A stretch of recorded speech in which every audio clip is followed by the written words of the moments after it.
for which it stands, one nation, under God, indivisible, with liberty and justice for all.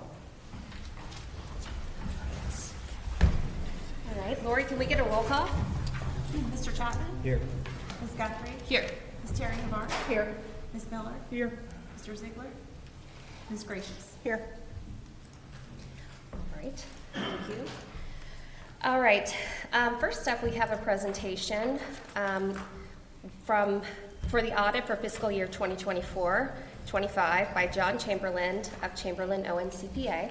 And let me get that prepared for you.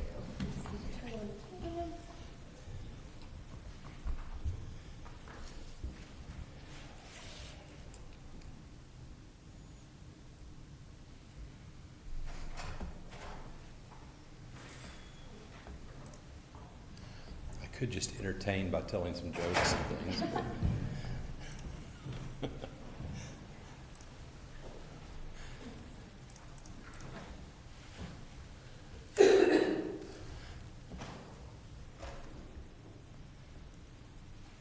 We do have a signal.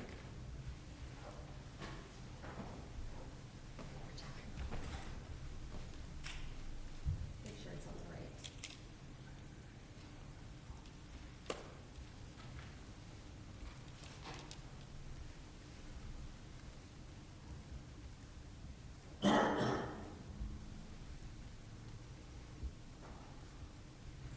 Apologies for the technical issues, folks.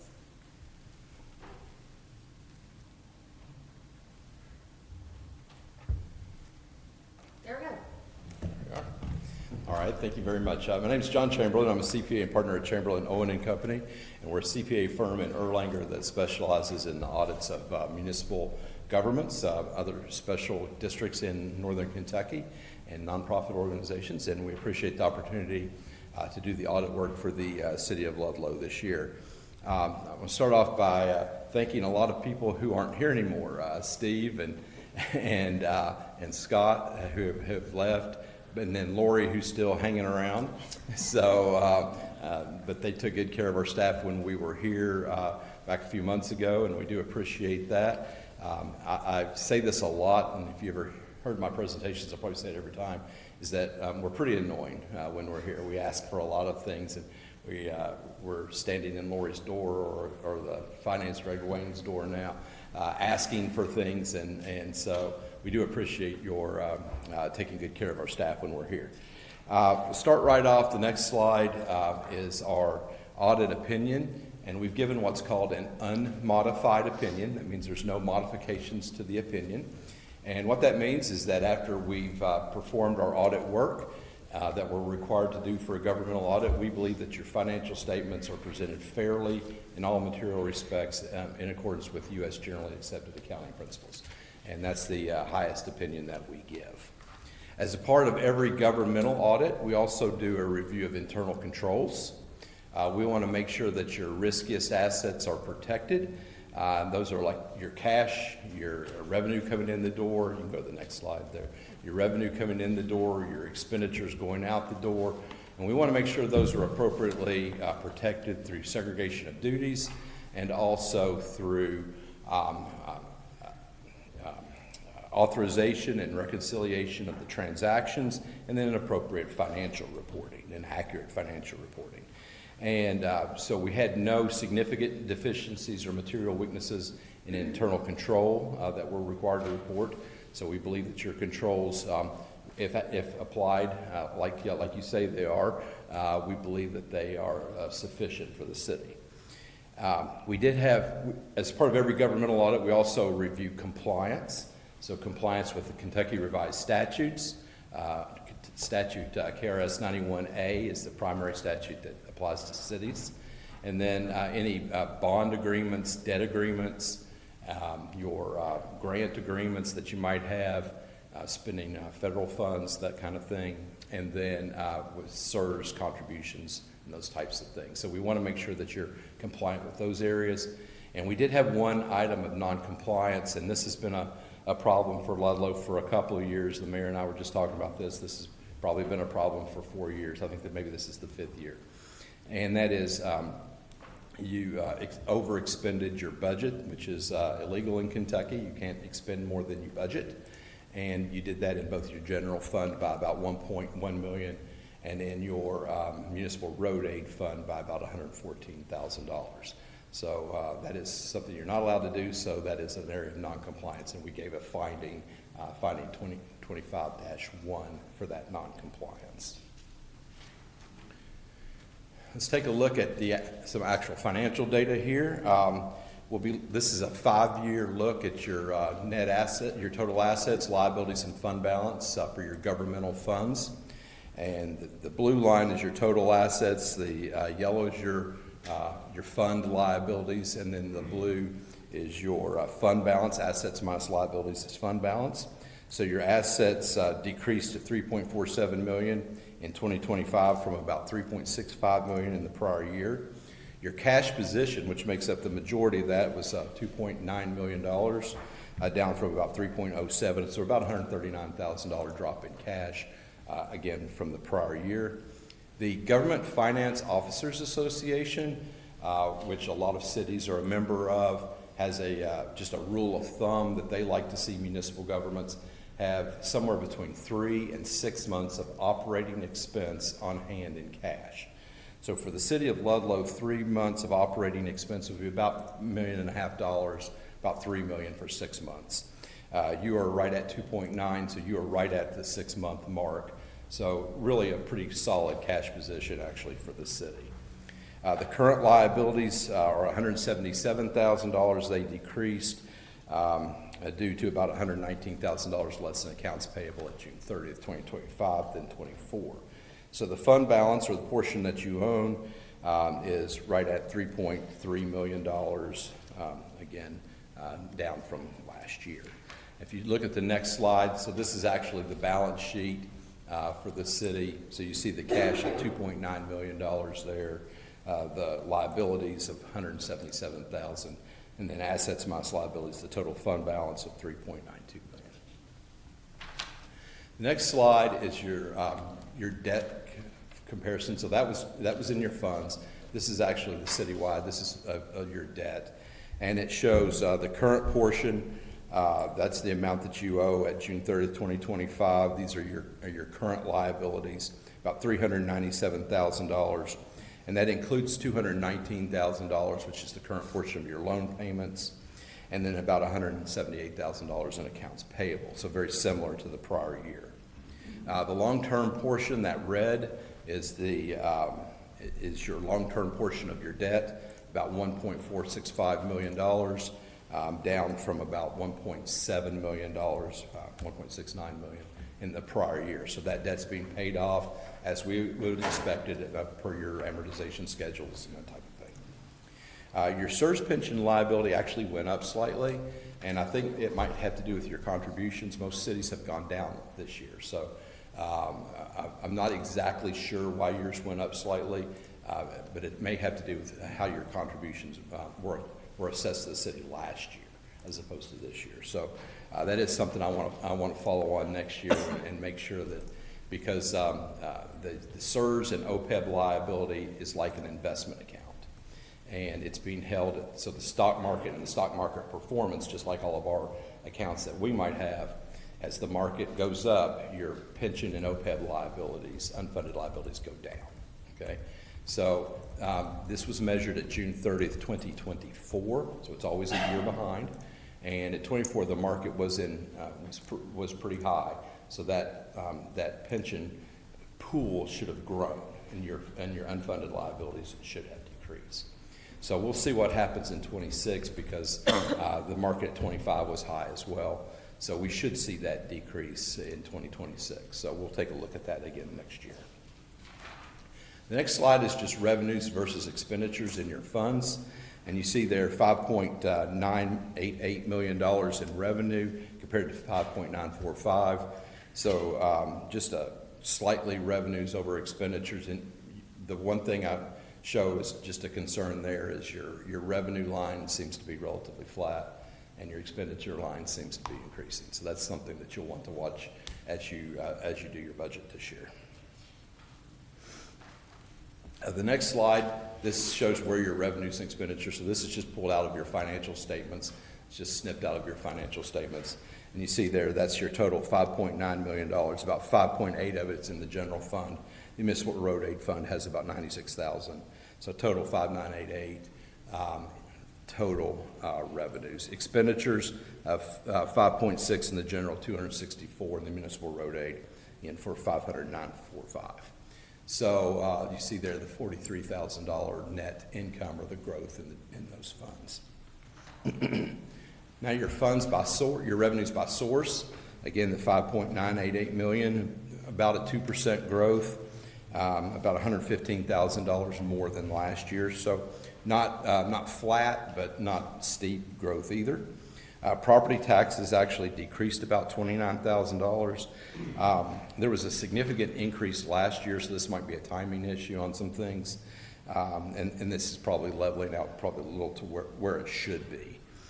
Insurance premium, about a 5.4% increase, or $52,000. Fire and EMS tax or fees, about a 5% increase, or $40,000. And then charges for services, about a 12%, or $78,000 increase. And almost all of that's from waste fee increases for 2025. Expenditures, again, $5.9 million, about a 9.7% increase, so more than the 1.9% increase in revenues.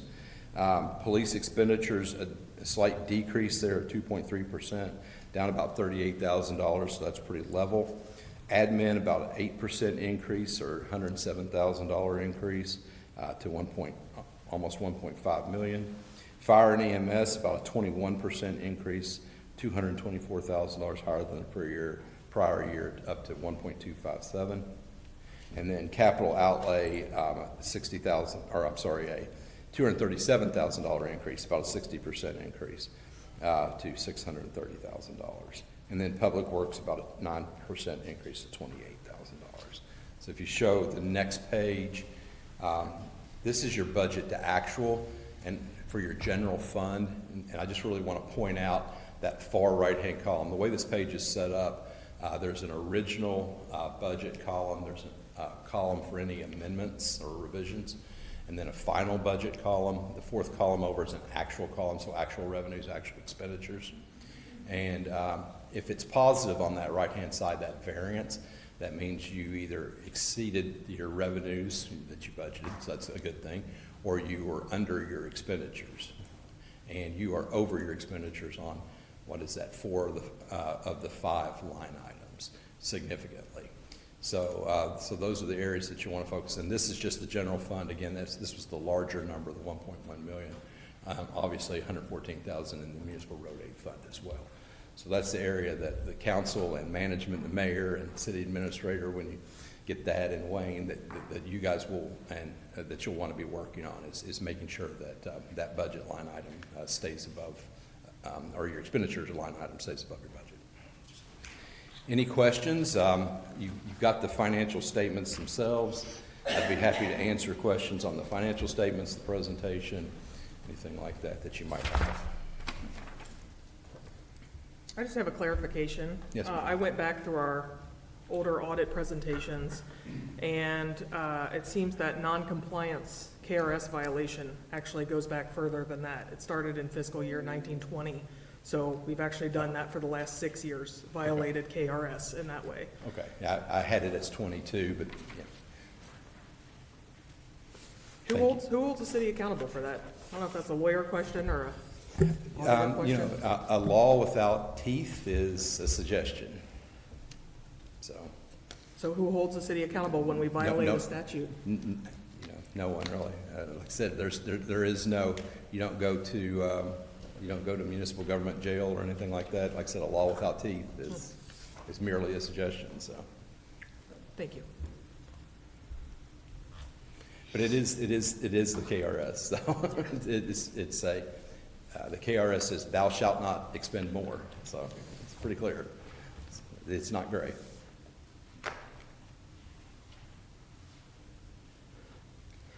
There's no further questions. We can move on. All right. Thank you very much. Appreciate it. Next up, we have a presentation by Shelley Phelps of the Cabinet for Health and Family Services on the need for foster families in our area.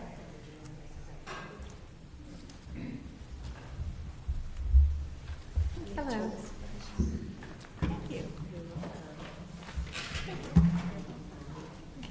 Hi, my name is Jennifer Weehee, and I am here with Shelley Phelps. We are social workers with the Cabinet for Health and Family Services. Our office is in Kenton County in Latonia, and we have been traveling to various city council meetings throughout northern Kentucky. Our team specifically covers Kenton and Campbell counties, but we cover the top, I feel like my back's there, right? We cover the top 12 counties of northern Kentucky in our region. And we recruit and certify foster and adoptive families. And we're just touching base with a lot of the city council members, going to various meetings, talking about different ways that we can help spread the need, the word and the need for foster and adoptive parents in our communities. It all starts with the community helping families and children.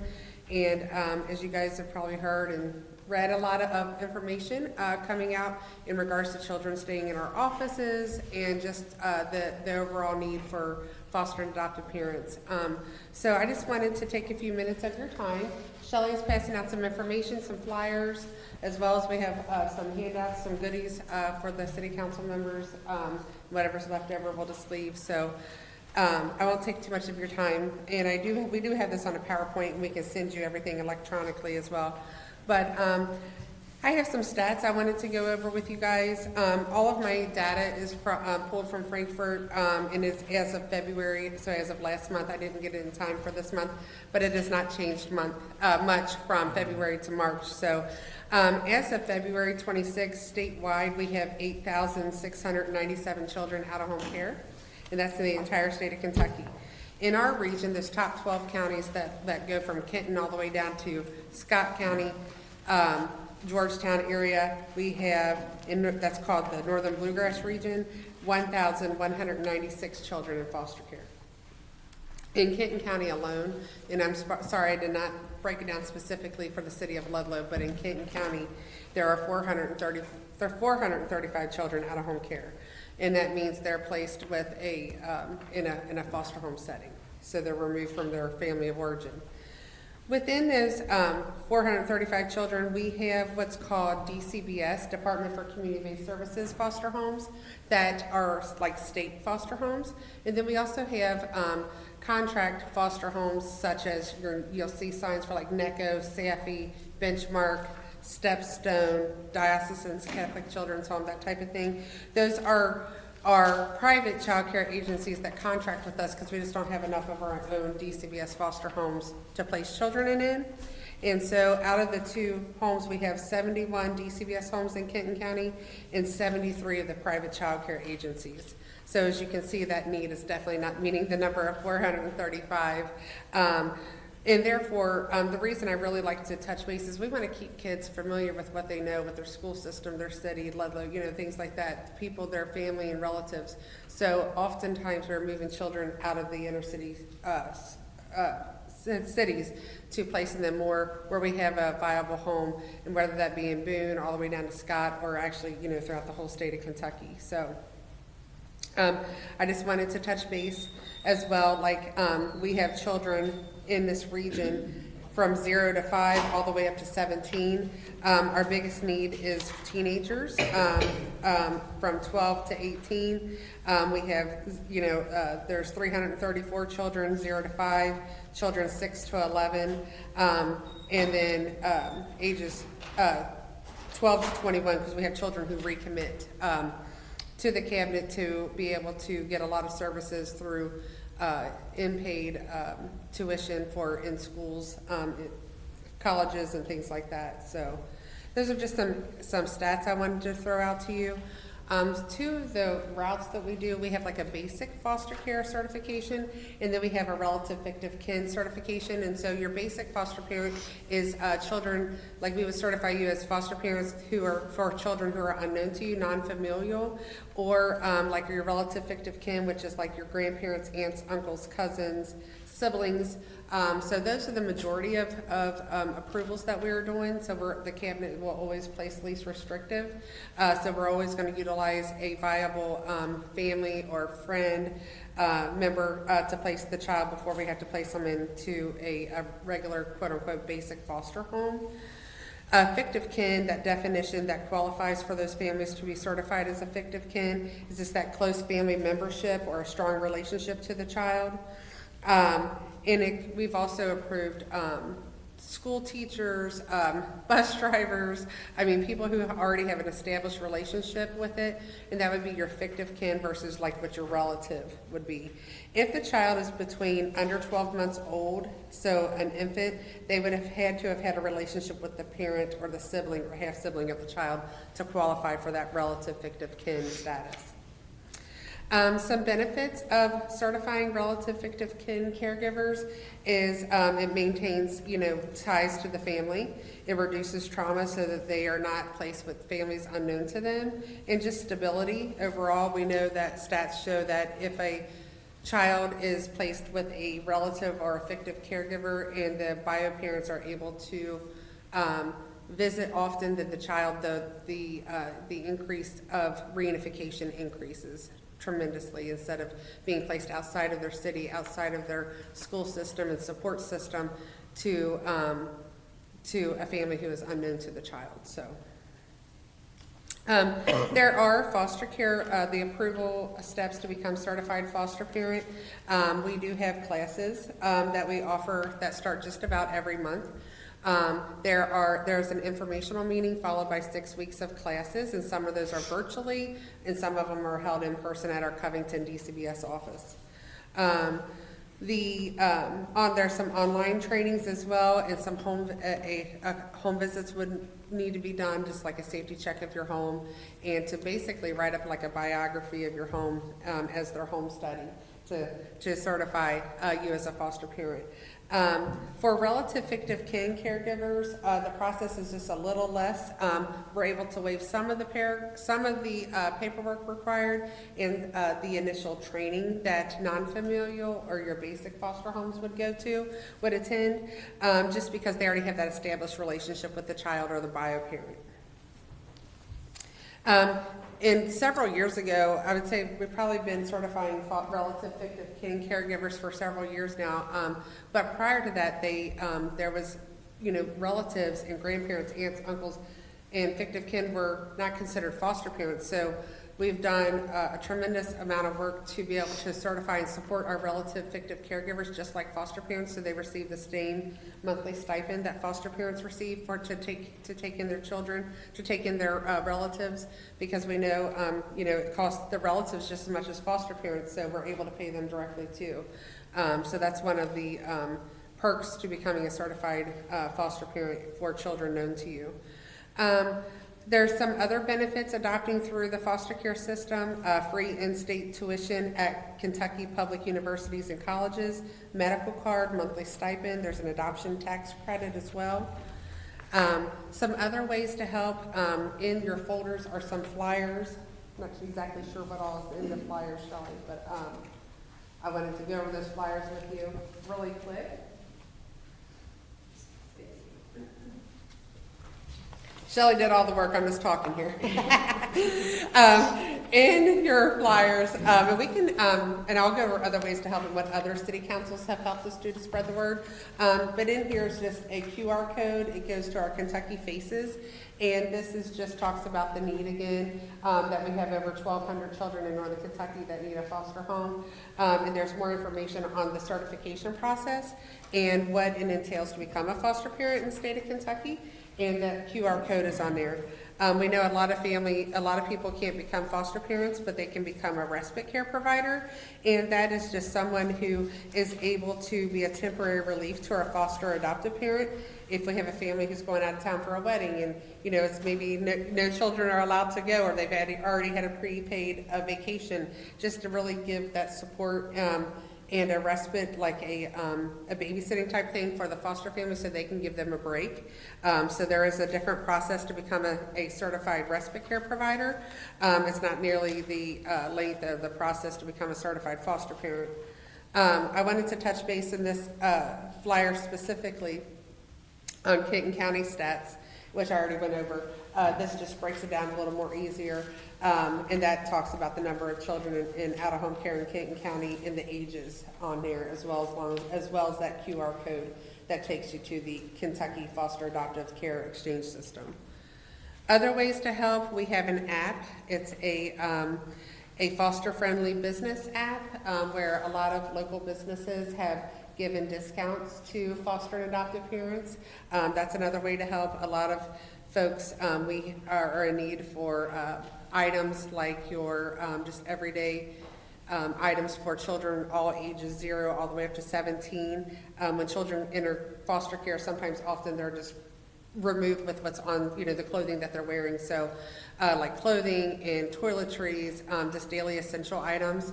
A lot of times local businesses have done gift card drives for us as well to help with the kiddos who are sleeping in our offices until we can find a suitable placement. So that's been very helpful to help give like food, Walmart, clothing, Target, things like that, to help the kiddos until we can find a viable placement.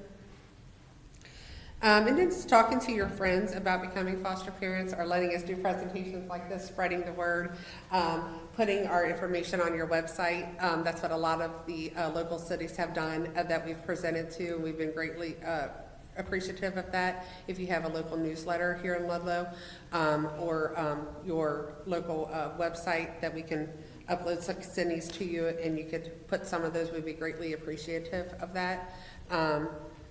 And that's really about it. Does anybody have any questions? Are you presenting this to the school boards? Yeah, we have, I don't know if we have done Ludlow yet, but we have done several school boards, FRC, like the Family Resource Center youth staff, and like PTO, PTA meetings. We would love to do that here in Ludlow. I don't know if we've done it yet. I know Shelley has reached out to some staff on the school, right? So we're working on that. But if you have a name for us, and then Shelley will send a follow-up email tomorrow with these attachments with the little thing for the QR code. If you could put that on your website, we'd be greatly appreciative of that. Yeah. But if you have a name, I'll be glad to take that from you at the school board that we could get in touch to present this like to the PTA or PTO. Do you guys have that information, Candy? Yeah. I can give that to Shelley if you want to grab that. Any other questions? No, I appreciate you presenting tonight. Okay. If you would send that information to Lori, Okay. She can, in a digital form, she can absolutely put that on Oh, her good. website. Yes, we will definitely do that Yeah. tomorrow. We'll send that to you with a little blurb and our QR code to put on there. We greatly appreciate it. Thank you, Lori. Absolutely. And Thank then you. I'll have Shelley, if you have any information about the school contact, if you want to give that to Shelley as well. Okay. Thank you so much for your time. Appreciate it.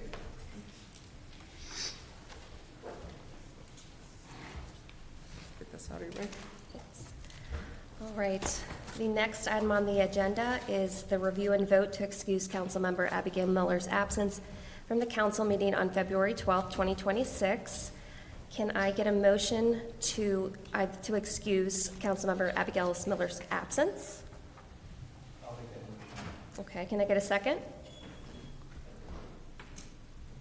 All right, can I get a motion to not excuse Councilmember Abigail Miller's absence for the council meeting on February 12th, 2026?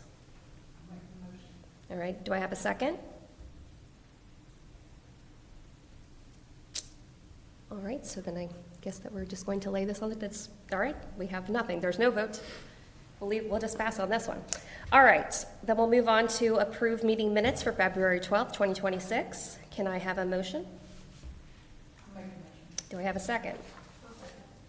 All right, Lori, can we get a roll call? Sorry. Mr. Chapman? Yes. Ms. Guthrie? Yes. Ms. Terry Navarre? Yeah. Ms. Miller? Yes. Ms. Gracious? Yes. All right, the motion passes. Next item on the agenda is staff reports. We'll start with Fire Chief Stewart. Thank you, ma'am. Good evening, everybody. You should have a copy of my report in front of you. The one thing I did not mention is we've been doing some joint training with Fort Mitchell, Park Hills, I believe, has been there, Crescent Springs, Edgewood. Fort Mitchell had a house on Grandview, right across from the park that we've been sending crews up there to do some training with. I did forget to put that in the training report. But we continue to train. The weather's getting warmer, so we've been outside flowing some water. Pretty much it. It's just been kind of cold now. It's getting warm, so nice to get outside and be able to do some stuff.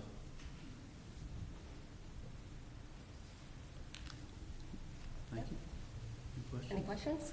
I'll just say I appreciated your report, the comparison to where we're at with the calls for service for this year compared to last year, and saw that we've been kind of up compared for January and February, and just something for us to keep an eye on. And I know with the safer grants and those other things, we're talking about staff capacity and what that looks like. So if those continue to trend up, trying to see what that looks like to make sure that you all are able to support all those calls for service. Well, thank you, ma'am, especially with the development. You know, that's not even halfway done, so we'll see what happens. Yeah. All right, thank you, Chief. All right, moving on to Police Chief Beck. So you have my report.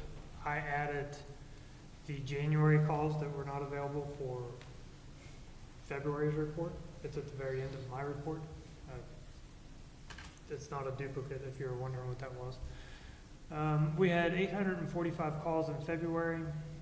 Out of that, 454 calls were self-initiated area checks and vacation checks, which is quite a bit. It's almost half.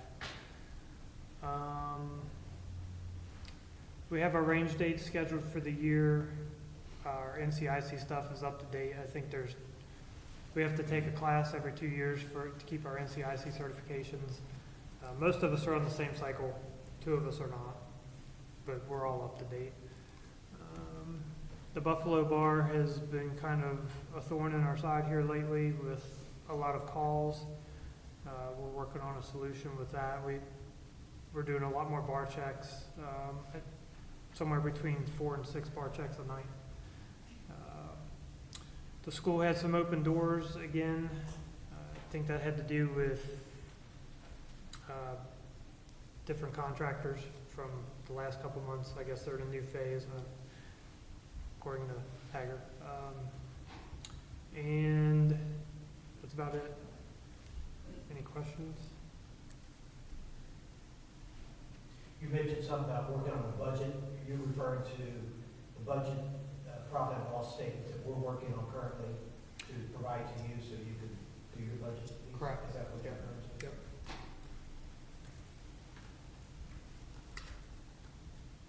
All right.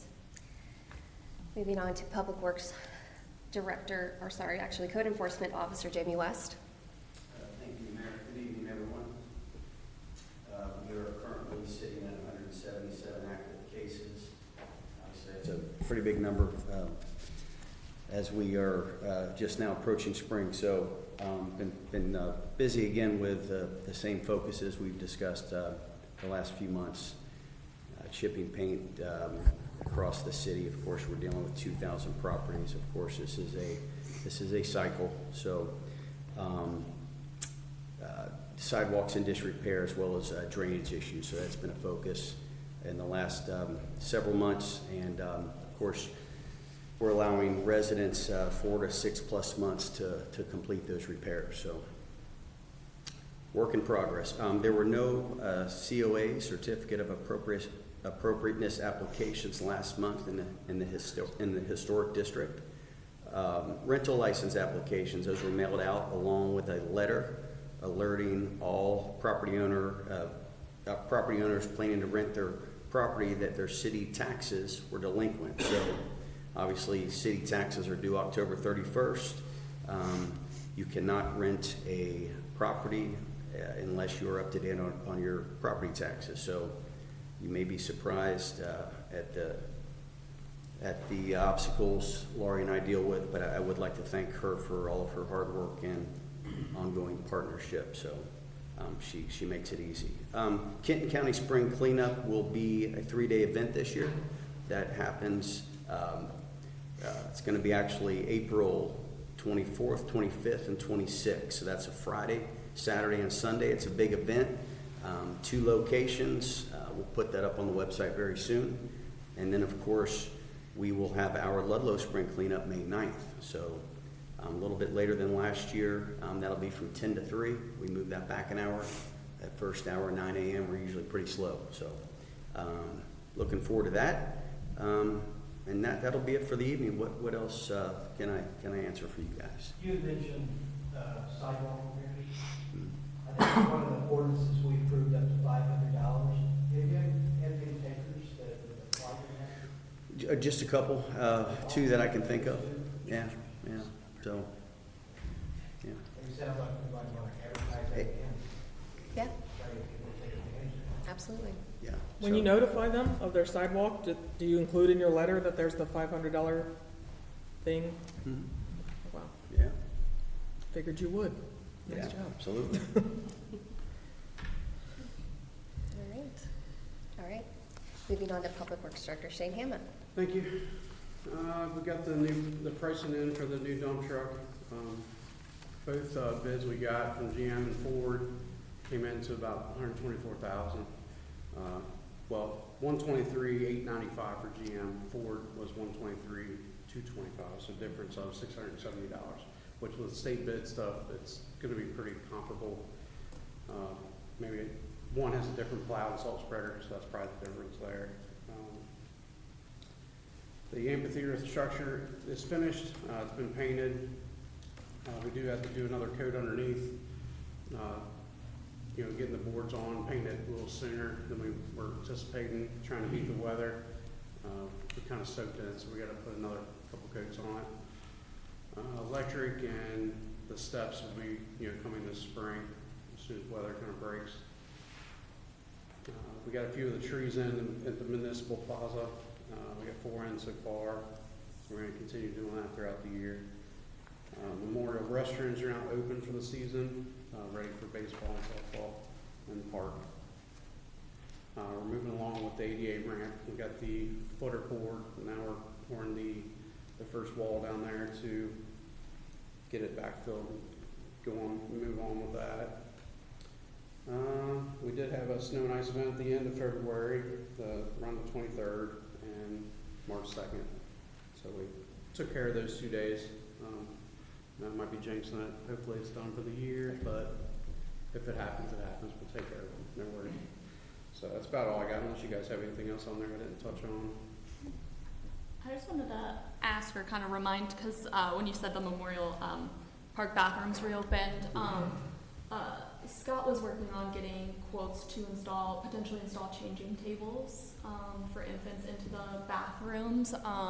Just because I know we had a couple of festivals down there last year. I know that there were a couple, particularly there was one church that set up a baby changing tent next to it because our bathrooms don't have that. So I just think that would be a great thing if we could add that or explore what the cost would be. And if not this season, potentially next year, we can add that into the budget for next year. But I just want to make sure that doesn't get lost. Yeah, we can definitely look into it. Thanks, Shane. Thank you. Great job on snow events. Yes. Yes. That's my guys. You work hard. All right. Moving on to our treasurer, Wayne Harris. Good evening, all. I've given you a sheet that shows the bank accounts and the balance in that bank account as of today. The cumulative fund balance is right at $4 million, but there's some estimates. The fund balance as of today, it doesn't represent revenue and total expenses. We still got 3 months left, but as of today, it's roughly about $4 million. I have 2 accounts that I'm still working on trying to clean up, and the biggest one is general fund. There are about 458 transactions that I have to identify where it goes to. In other words, whether it goes to the public works or fire, police, or administration. And things that I'm not presenting to you, I'm sure that he's going to present what we went over in committee meeting earlier this week. So if you have no questions. I would say, should we announce what the balances are on the accounts? I'm sorry. Yeah. I think you should. Could you announce what's on the balances of the accounts that we have, like what's in the general fund and our savings, et cetera? That is what's in each. But I just want, Since they don't have they don't have a copy. All the, Are there copies out copies of on that the out? podium? Oh, I did not get, no, I'm sorry. I think he made copies and set them out, yeah. okay, good. Yeah. I'll just say from the audit presentation, it's good to see that 1.5 in savings and investment. That looks like we're tracking at about 3 months of expenses then. So as we're planning for that in our finance committee meetings, you know, seeing if we want to get closer to that 6 month. But I was glad to see we have at least 3 months in the reserves. And then I guess, Wayne, as you're getting caught up on the 458 transactions, what kind of supports do you need to get those, like? I think we have a plan Okay. to get some additional support. Yeah. We just had a young lady to start this past Monday, Okay. and we've got a plan for her to help out. Okay. And we have one other person that can come help one day a week if we need. The thing about the general fund and cleaning it up, and I don't know how this happened, I don't know whether it's intentional or whether it's a default, but everything that comes into the general fund is labeled for fire and EMS. All the revenue and expenses that are automatic, for some reason it charges the fire and EMS. So you have to go in and find out where it really goes to, and it takes time to do 15 transactions if you can't find the documentation for it, which is the hurdle right now. There's revenue that's not been recorded because I can't find the documentation for what it's supposed to be done for. Someone's got to make a decision, and then hopefully maybe Chamberlain comes but we're. And we're going through the files. We have, again, like you said, we have the additional support that they're helping to track down the documentation. It's just, you know, with the treasurer that left previously, it's trying to track that information down and tie it, but we're getting there. Yeah. What's that time frame for? Like, are those for like 2026 transactions, or are those all of the fiscal year? This, The 458 that you still have to key into the line items for all the fiscal year. Okay. And then I think we chatted on at finance committee. Our goal, the hope was that we'd be able to pull together a budget amendment for this month. And then those will be, once we get those reconciled, that'll give us a really good picture of what the budget looks like. Right. So then we can do a budget amendment in advance of our June amendment that we can do to make sure that we are not overexpended on our audit next year. Yeah, that's right. Yeah, perfect. All right. So then we'll move on to the mayor's report. All right. All right. So, as you're aware, I just want to briefly comment. The former city administrator, Scott Smith, is no longer with the city of Ludlow. Our focus has been on ensuring continuity of operations and maintaining stability. Department heads and staff have continued their work without disruption, and the city administrator position has been posted online as of Wednesday as we begin the recruitment process. And we just briefly touched on it, but the treasurer and I have been working to bring the city's financial records fully current. Journal entries will be made to properly reclassify transactions. We expect the books to be fully organized by the end of April, I say. And I do also want to say that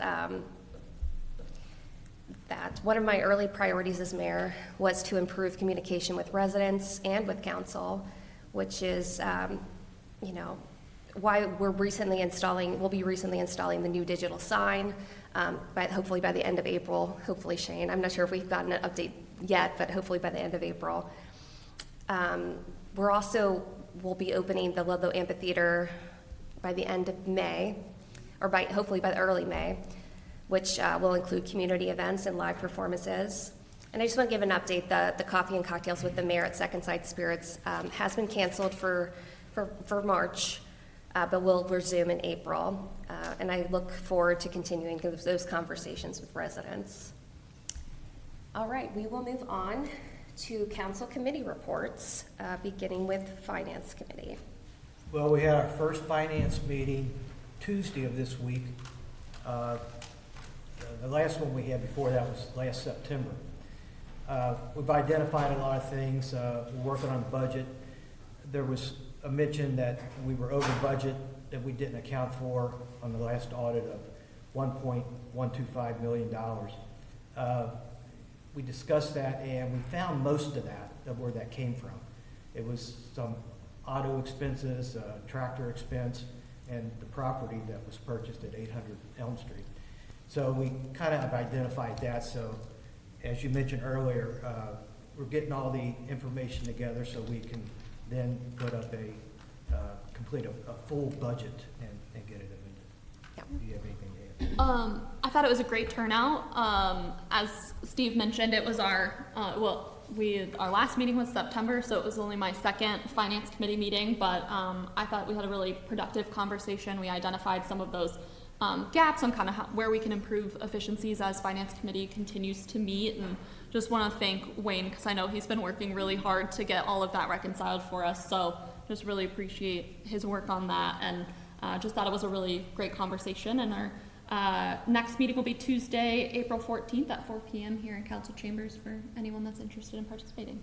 So going forward, they're the second Tuesday of each month at 4 o'clock in this hall here. So the last one lasts about an hour and a half. Yeah. I don't think the others will last that long. I don't think so. It was a lot to make up for. Yeah. Yeah.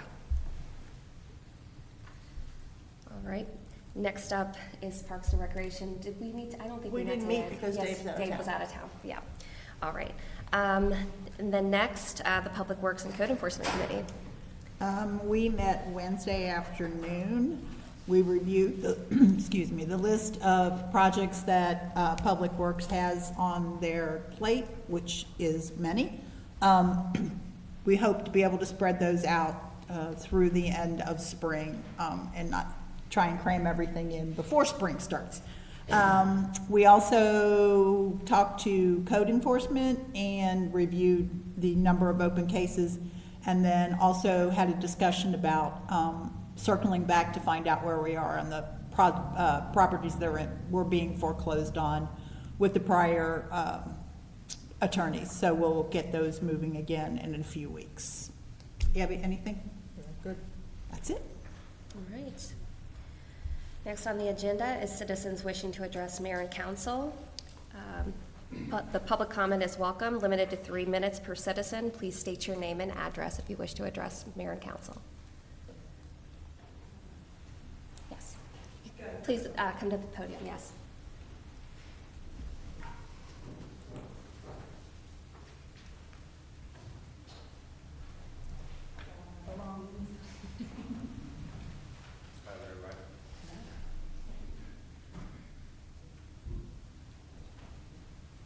Hi, I'm Carrie Moore, and this is Delaware.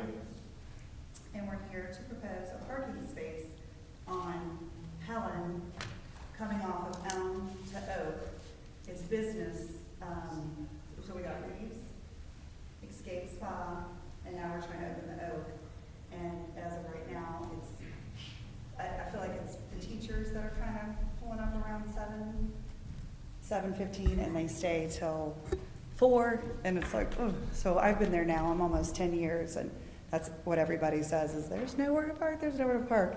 And with him opening up hopefully soon, we've got to do something about it. So I wish we had like copies to hand out to everybody, but you want to go ahead and just read what's on here? So this is a proposal for the parking, obviously. The proposal summary is an outline proposal parking plan to the adjacent properties owned by Dale Williams, Carrie Moore. The goal is to provide safety, convenience, and efficient parking, access to tenants, employees, visitors, maximum ability, space maintained, compliance with the local zoning, and accessible standards. The property overview is 602 We just have like the square footage. 550 Oak Street. Yeah, and then we have basically like the parking space So layout. the parking spaces, 10 spaces, parking flow, just some clear marks, entries, exit points, direct arrows flowing one way to another, pedestrians walking, lighting, security cameras, motion sensors. So this is just kind of a proposal I put together just to let you guys know where we're looking for. And the benefits of the proposal. Yeah, I can show you. Yeah. How many spaces did you say? 10. 5 on one side and 5 on the other side. For what period of time? That's what I was thinking, like 7 to 4. 7 to 4? Yeah, if we open at 7:30, close by 4, that would give it, and then when they have the basketball games at night, that would give them all that space back. And let's see, we have there's no residents on that street. I own the building at Escape Spa, and we have 3 apartments, and they all have their own parking, so no one needs to be on the street. I think the same with Reeves. He's got apartments, but I think they have their own in the back. But yeah. Yeah, I got a bunch of videos and pictures of like the traffic jams, cluster. Well, that's because it really should be a one-way, but you're after school, it's like all these people. I think that's what you're talking about, aren't you? Yeah. So, yeah. But like I said, when you get there, if you walk your kids to school, I mean, it's just, and I know the teachers are struggling probably with somewhere to park. There's construction going on and whatnot. But I've been there now for almost, like I said, 10 years, and it's been a problem. And that's what everybody walks in and says, I wish I could find parking, I wish I could find parking. And from what I'm trying to make happen, and then if we were gonna bring him along, there's absolutely no way. I mean, we will not be successful, there's no way. And I've had talks with Steve. It's just, we want Ludlow to be great and have all these businesses, but unfortunately, like if there's no parking, you're gonna drive right on by and you're not gonna park. You're not gonna have anywhere to park. So that's a lot of, yeah. And like the teachers, I just feel bad for them. I wish there was more places for them, but I mean, they do, and they're gone. And then 4 o'clock comes around and then they all leave, and all my clients are like circling everywhere to park, and that's just my business. So I'm like, there's no way to add 7 to 4:30 a brunch, and that's what we're trying to do is a brunch and breakfast, lunch, be open at 7:30, be closed by 4. When are you planning on opening that business? I will probably say early summer. We were hoping for spring, but he's having some issues with the deck. They need him to put some steps on for safety. So Which is all yeah, taken care of. So. we got to do all that and just a few other little things. We were hoping to be open sooner, but a lot of work. So, yeah. Is the request 10 plus the 3 for the 3 existing business spots there? So 13 total on Helen, or is it 7 additional? It's up to Greg. You want me to? Yeah, we've been. How much the Reeves had? Well, we asked for 10. So. Well, if we're getting into that, I didn't know we were getting into that. I mean, we've got our spaces in front of our store. But, I mean, I wasn't prepared to ask, or be asked the question, how many spaces do we want? I haven't proposed anything, but I have always said that across from me, which nobody lives right now, it's a bed and breakfast, I believe she made it, she might correct me. Mm-hmm. Airbnb. Yeah, so there's nobody there. My problem is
3 of them parked right in front.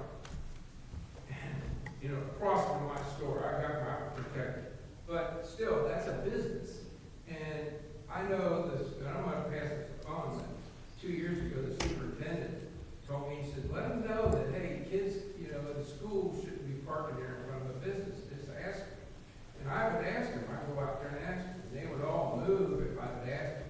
But a lot of times they come in and they park and we're done. I mean, and since I didn't expect you to ask me this, but I don't have the exact code. But I think it's a good conversation to have, because I think it's a great conversation to have. I think maybe. Well, let me explain one more thing. Chris Wright, when he was mayor, he asked me to show him how many cars or how many customers we have. He was shocked. He was shocked at how many people we run through there on a weekend. And he said, oh my gosh, he said, I didn't know you did that many people. I said, well, yeah, I mean, we have that many arenas, but it's all from out of town, and that's the big thing that we have to, you know, I'm going to go on and say this, but I'm going to say this. Yeah. The thing is that 60% of our customers come from up above. Park Hills, Right. Bill Hills, Broadway, and now we're getting them up on the new area. Well, Greg, I hate to say it, because, I mean, if you want to come closer, because we can't hear you, but also we're kind of exceeding the 3 minutes per resident. Yeah. No, I know. You kind of got pulled into it. I understand. We appreciate it. What I want to say is, I think what we should do at this point, and is maybe you send us the proposal, and it's something to consider that we'll talk about. Like, if it's a business concern with parking, I think we should definitely look into if it's even something that council wants to consider. If there's multiple businesses now on that block, if that's something we want to consider adding more spaces, or potentially maybe closing that block for business parking only, if there's no real residential parking there, that's something to consider. Yeah, but if you want to send us your proposal, that'd be we'll great. absolutely, I'll have the attorneys look it over and see what we can do. Can I ask Carrie a question, maybe to answer Abby's question? Are you talking about the block from Oak to the alley? That's the parking spaces you're talking about? You're not talking about all the way to Elm, right? Well- Because there is 10 available from your shop to the alley. There's 5 on your side, 5 on this side, but then there's another empty alley across the street from So I'm Greg's. talking about, we would take the 5 and 5 and be so happy with that. Yeah, so but they're I not- don't know how to make that happen. Right, okay. So 10, they're asking for 10, and that's only from Oak to the alley, towards the river. Yeah, I thought you said Oak to So Elm there's still earlier. 3, Yeah. 1, 2, 3, 4. There may be 4 more spots left besides what Greg already has. Okay, So yeah, there'll still I be wasn't 4 aware other of spots down there. Yeah. Just one more quick question. So are you guys asking that is it divided per business, or is it just this is all, any I business? say all parking? business, yeah. Okay. I I didn't know if like you were going that. to do it per store or. Yeah, I like Retail. that. All business would be awesome. Yeah. But yeah. Something to consider. Yeah, send us your proposal and we'll take a look at it. Okay, Yeah. sounds good. Thank you guys. Thank you. Thanks. Is there anyone else who would like to address mayor and council? Yeah.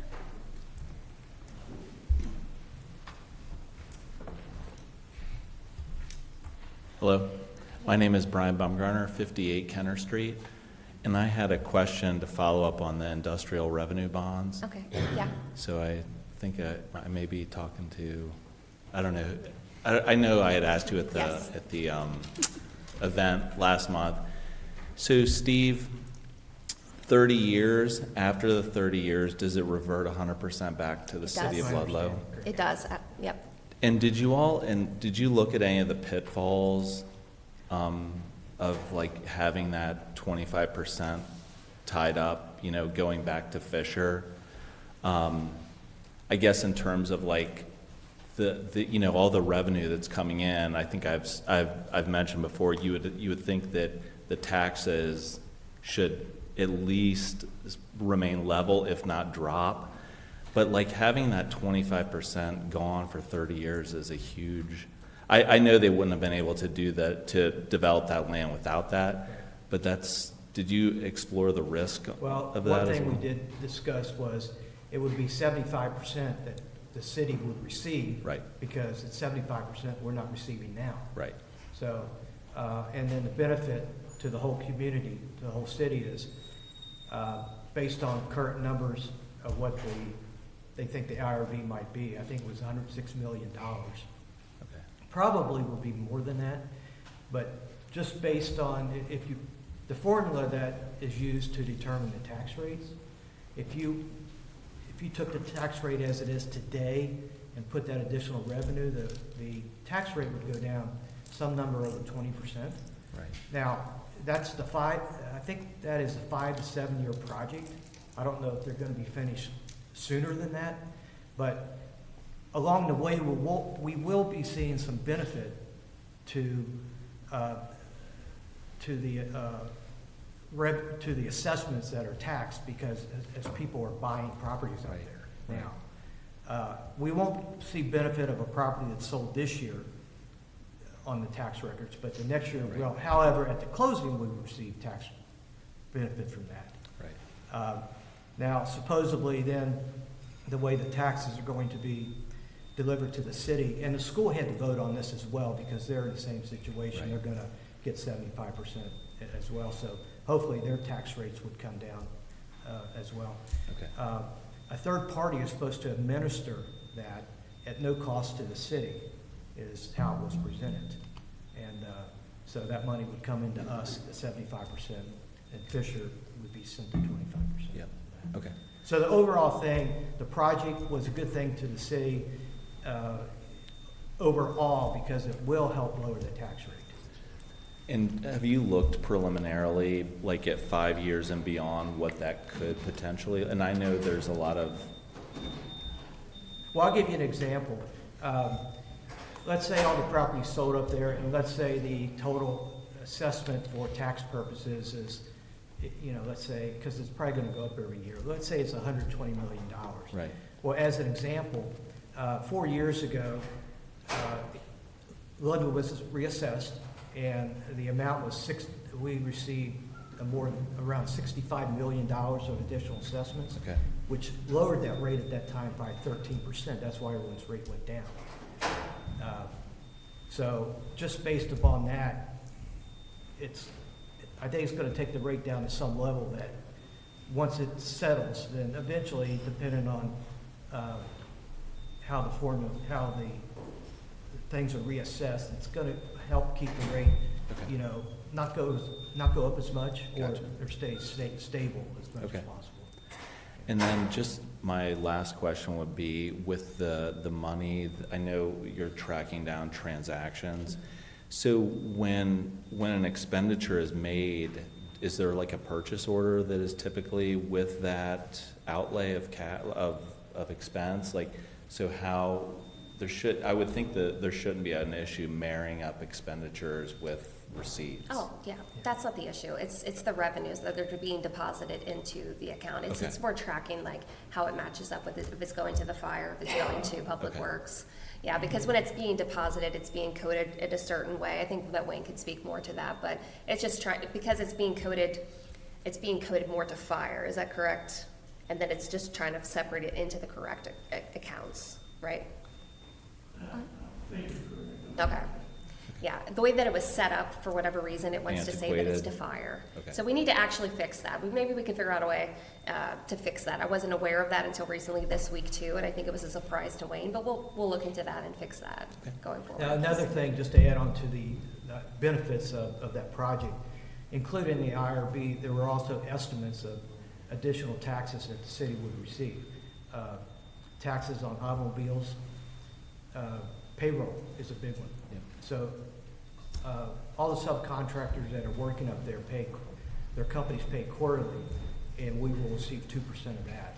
Right. So that's a large amount of money as well. So our payroll revenue has been quite high because of that project, and along with the school project. The school project's almost finished, but we're still getting some additional payroll revenues off that we have never received before. So. Excellent. Thank you. Thank you. Sarah, quick question on that, because Yeah.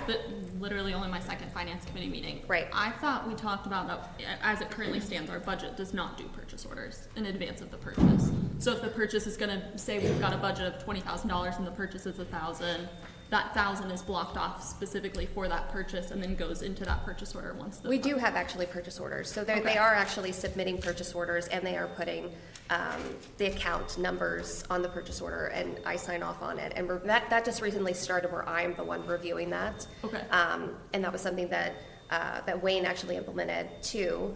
And also with the credit cards as well. So this is all pretty recent. Okay. So, Thank you. That's helpful. Yes. Thank you. You're Appreciate welcome. that clarification.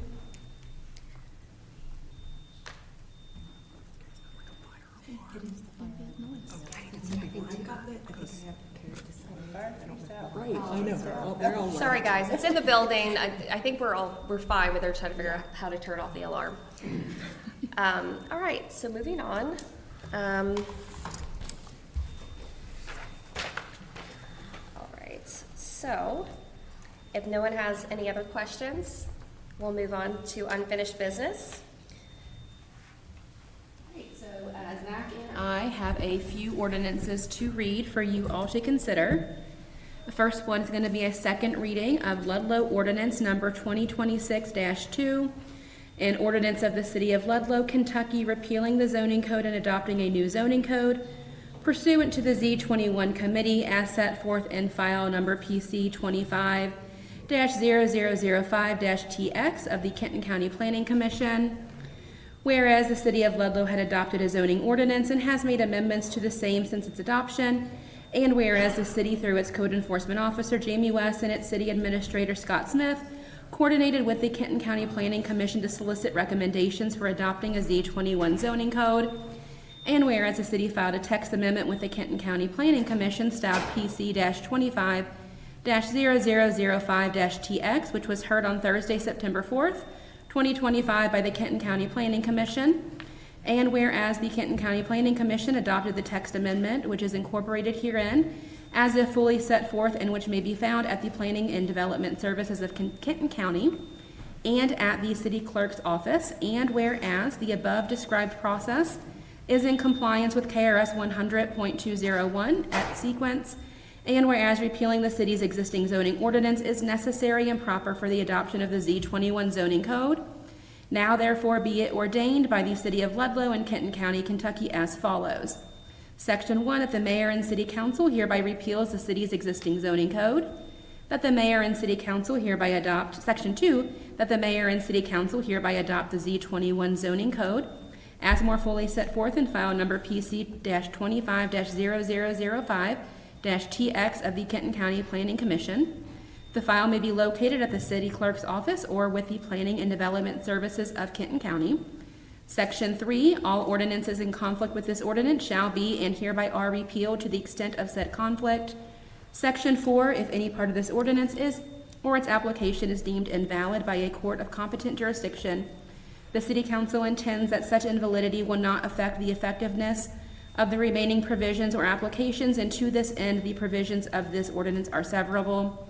Section 5, that this ordinance shall become effective upon its passage and shall be published under KRS 83A.060 subsection 9 and other applicable law. This ordinance may be published in summary. All right, do we have a motion to pass ordinance 2026-2? Wait, can we discuss first? Sorry, can we discuss that a little bit first? We'll have the motion and then we can discuss. Okay. I'll make a motion, we approve ordinance 2026-2. All right, I'll second. all right, do we have discussion? Yeah, I just kind of want to know what that all meant. Like, if we could just sum that up in a non-legal sort of way. Yeah, so this is something I think Kenton County Planning, and so Patrick worked on this mostly. But Kenton County, I think, has been working to try to get all of the cities that are under it on a more, not every city is going to have an exact replicate, but everything is more similar. And then every kind of city then worked with planning and zoning to make the zoning ordinance its own to kind of meet the special needs of the city. So it essentially takes your old zoning code and it's replacing it with this one. And then everybody's zoning code is a little bit more consistent with each other, which is going to help since you have a joint planning and zoning commission, help them when they have their different cases. Chris from PDS came to give a presentation. That's what this is all about. we're finally getting back to approving this. And Abby, we've been working on this for about 4 years. I was on part of the committee working with PDS, and let's say we had 68 zoning codes. We may have condensed them down to where it's more manageable, but basically it's ever how the zoning codes were now, it's pretty much the same. Not much has changed other than maybe identifying certain business districts and things like that. It's kind of So part of PDS's Z21 project. Yeah, that's what they call it. Yes. Yep. Got it. And I just wanted to, I went to Jamie after the first reading and just want to thank your work on it, because I know, as Steve mentioned, it's been many years working on it, and watched the planning commission where it was passed, and that was also a very long meeting. I think Jamie was on about 4 hours into that meeting. So, but I think overall, I think it's good to kind of get us in alignment with Kenton County and reduce some of that, those redundancies, kind of consolidate some of those. All right. Lori, can we have a roll call? Mr. Chapman? Yes. Ms. Guthrie? Yes. Ms. Terry Navarre? Yes. I'm sorry, Ms. Miller? Yes. I'm losing my voice. Ms. Gracious? Yes. All right, the motion passes. All right, I've got a second reading of City of Ludlow, Kentucky Ordinance Number 2026-3, and then I would request somebody to make a motion to read this one in summary. I'll make a motion to read it in summary. I'll second. All right, do we, go ahead. Need to vote on that Yeah. one. Oh, we need to vote on this. Okay, Gotta yes. vote on the motion to read it in All right, summary. can we have a motion to read this in summary? We Oh, sorry, can we take a vote? My apologies. Mr. Chapman? Yes. Ms. Guthrie? Yes. Ms. Terry Navarre? Yes. Ms. Miller? Yeah. Ms. Gracious? Yes. Correct. All right, so again, City of Ludlow, Kentucky Ordinance Number 2026-3, and ordinance amending the City of Ludlow Code of Ordinances, Chapter 36, for the purpose of conforming the Urban Design Review Board to the recommendations of the Kentucky Heritage Council. So, number one, this approves and adopts the amendments to Chapter 36 of the city's Code of Ordinances. City Council finds amendments are necessary to promote the effective functioning of the Urban Design Review Board, provides that the board member shall attend at least one informational or educational meeting per year, amends the provision that board members shall not vote on any matter that may affect a property or participate in discussions about any property where the board members, employees, agents, partners, or associates have an interest, requires the board to prepare and keep on file a written annual report of its activities, cases, and decisions, qualifications of members, and other work. Items shall be available for public inspection, provides a process for the board to follow when determining whether a property qualifies for designation as a landmark or a historic district. A public hearing must be held and notice must be advertised.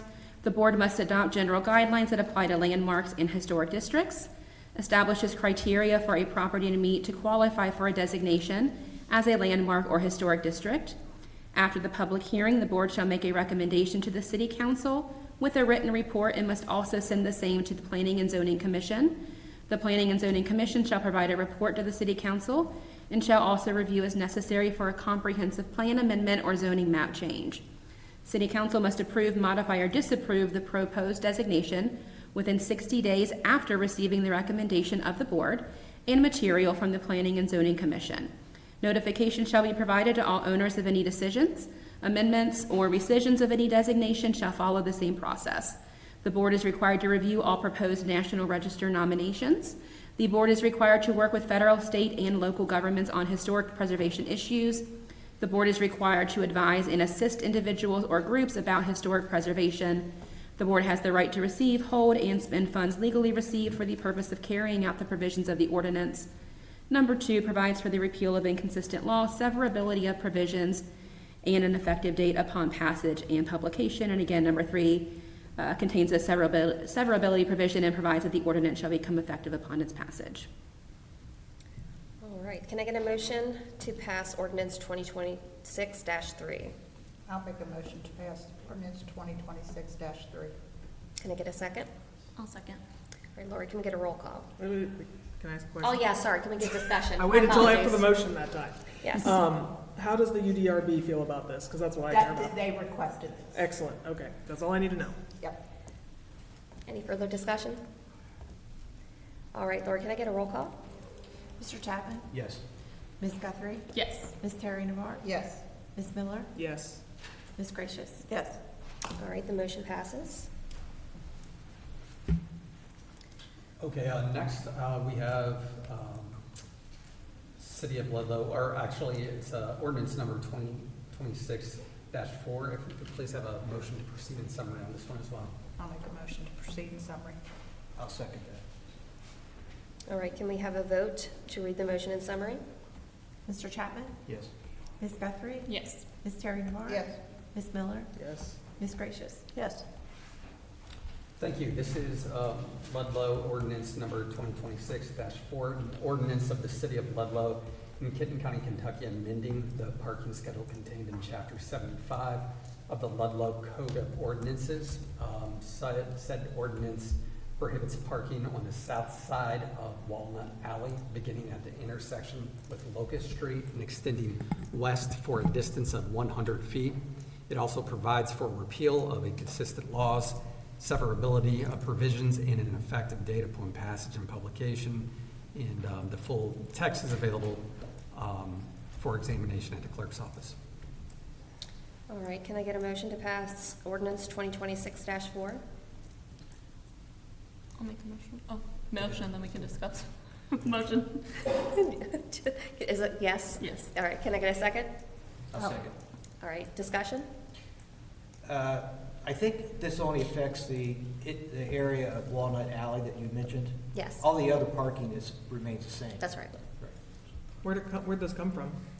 There's a business there that has been having issues with their garage, trying to swing their trucks in, and there's cars that's parked there. They're having trouble getting in and out, and they requested that there be a no parking sign put up there.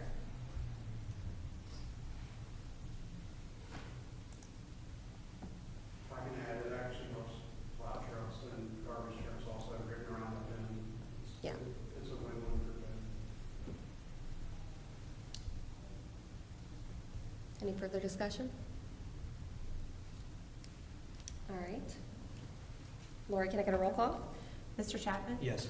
Ms. Guthrie? Yes. Ms. Terry Navarre? Yes. And Ms. Miller? I'll have to abstain. Ms. Gracious? Yes. All right, the motion passes.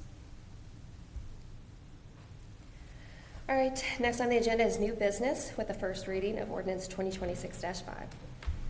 Okay, thank you. If I may, please, again, have a motion to proceed in summary. I'll make a motion to proceed in summary. Second. All right, Lori, can we get a vote to read this in summary? Mr. Chapman? Yes. Ms. Guthrie? Yes. Ms. Terry Navarre? Yes. Ms. Miller? Yes. Ms. Gracious? Yes. Okay, this is Ludlow ordinance 2026-5, an ordinance amending the City of Ludlow zoning code, adopting the recommendations of the Kenton County Planning Commission regarding compliance with KRS 100.348. The ordinance approves and adopts the amendments to the city's zoning code. It specifically removes compatibility requirements for qualified manufactured homes with existing housing in close vicinity to those qualified manufactured homes. It removes parking requirements for qualified manufactured homes and establishes criteria for defining what constitutes a qualified manufactured home. The City Council finds these amendments bring the city's zoning code into compliance with KRS 100.348, and the ordinance provides authority for the mayor to apply for a text amendment to the city's zoning code through Kenton County Planning and Development Services. Also, it provides for repeal of inconsistent laws, severability of provisions, and an effective date upon passage and publication. And the ordinance is of course available at the clerk's office. All right, the second reading of ordinance 2026-5 will occur at the City Council meeting on April 9th. All right, next on the agenda is announcements. We'll start with Councilman Steve Chapman. In front of you, I handed out a quote at our last meeting, caucus meeting we discussed naming the dugout at Limker Field after someone.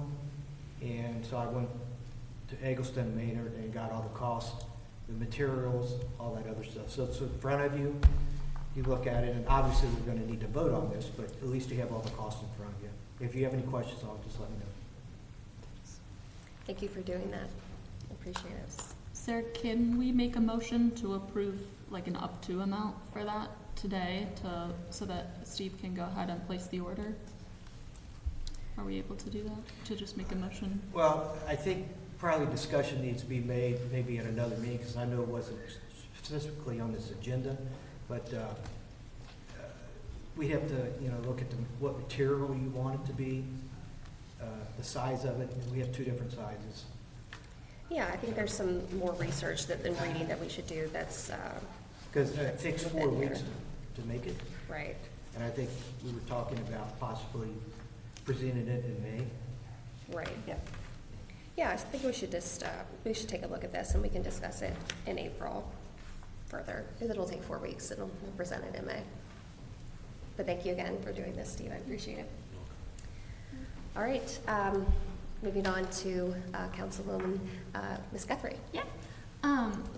Curious, do you have an update on the city website, like a timeline for that? Yes, we're still tracking for the end of March, but I will follow up with them again this week. And have we heard anything other than it should be by the end of March? I don't think we've heard anything other than. I got an update. They were working on uploading the forms. Yeah. The other day. Yeah. Last I heard. Okay. But if I hear anything other than the end of March, I will let you know. I'll send them an update. Thank you. Yep. One of the other things that I just wanted to raise as a potential idea, I know you issued your executive order earlier this week for establishing council committees. I noticed that Parks Committee was one of the only ones that didn't have like a dedicated staff member. Right. And I know at the last council meeting, we approved our full-time community center coordinator. They're doing a lot of events out of the community center. Just wanted to toss it as an idea. That's a great addition to add. We were already discussing this. Yeah, we were discussing this, that we needed to add a staff member. That's a great one. And I know Paul's been doing a lot of events, so I think all the coordination. Right, and we'd hate to not have a quorum if one of the council members is not available. Yeah. For you to meet. So as long as Jenny McMillan would be willing, we'll have that discussion. Yeah. That's a great suggestion. Yeah. Thank you. Just wanted to give a shout out to everyone that participated and helped make Cabin Fever such an amazing success. The last numbers I heard is that they sold well over 1,000 tickets, which is just so exciting. It was a really great event to see Ludlow so vibrant and busy, and so just loved that energy, and we had beautiful weather for the last weekend of February. The Secretary of State's office is still looking for poll workers. If anyone has the capacity to volunteer, you can volunteer on their website. So if anyone's interested, there really isn't a deadline to apply for that, but they are doing trainings rather quickly and kind of certifying people, so we do have that upcoming primary in May. So if you're interested in potentially being a poll worker and helping out, that's a fantastic opportunity. And then my last question was going to be on the city administrator posting. So you said that you guys posted it on Wednesday. I was just curious why we aren't doing it with the ad district this time and really utilizing their expertise, their network, and their professional experience to have them conduct the search. Well, we're not required to go through the ad, and so I've just decided to put the posting out there. We've already received a few applications with qualified resumes so far, and so I'm going that route. And if we don't receive qualified resumes this way, I'll always go through the ad. Okay. This is the next option. Could the council make the motion or encourage that we do use the ad district? I know we used it for the most recent treasurer position. I just think that they would be a fantastic, we've used them in the past, we've used the treasurer. I just think it would be good to potentially post through them. As personnel administrator, I'm not required. I'm sorry. Yeah, to go ahead. But it is posted on KLC's website. And actually, I believe we've only used the ad maybe twice. Yeah. Okay. Many years. Yeah. Just Yeah. I wanted to add it for discussion. If anyone else had any particular feelings about it. So I just thought they're a great resource. We should try to use them where we can. Right, but it's also an additional cost, and I don't feel like it's necessary. But if it gets to that point that I do feel like we're not getting qualified applicants, then I will reach out for additional assistance. Yeah. How much is it, out of curiosity? The last time, when we used them, it was about $3,000. Yeah. Okay. Yeah. Yep. That's all I have. All right, thank you. All right, moving on to Councilwoman Terry Navarre. A little early, but because we're televised, I wanted to bring this to everybody's attention. Walking Talking Trash will begin in April. The date for that is April the 8th. We generally meet about 7 o'clock. I'm assuming at this point we will meet at the plaza and then work on this area of town. But keep a look on Facebook. There'll be a calendar event posted. And then on April the 12th, that will be the first Cars and Coffee. It's a Sunday morning. It's from 9 to 12. It takes place in the plaza, and the museum will be open. It's always a good time, and there's lots of antique cars. Join. That's it. Thanks. All right, moving on to Councilwoman Abby Miller. I got nothing. Okay. Moving on to Councilwoman Paul-Regis. I just want to piggyback off of Megan on Cabin Fever. It was a fantastic event. I think we all had a blast. It was so good to see old people come back to old friends come back. And or old people. We had a lot of old friends come home for the event.